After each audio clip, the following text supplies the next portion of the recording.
সাকিন ও তাশদীদ জবর জের পেশকে হারকাত বলা হয়।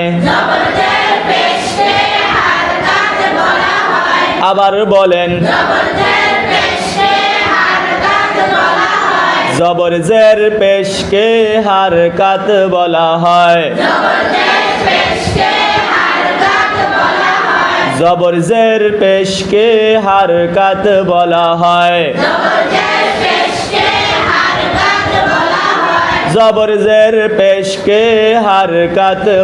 হয়।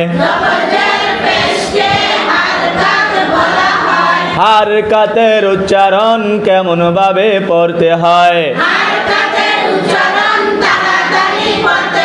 হারকাতের উচ্চারণ তাড়াতাড়ি পড়তে হয়।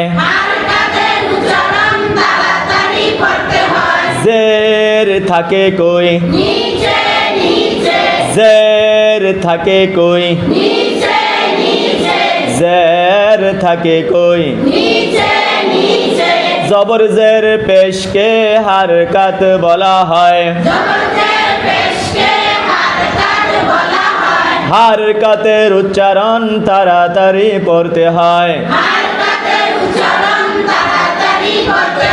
জবর জের পেশকে কি বলা হয়?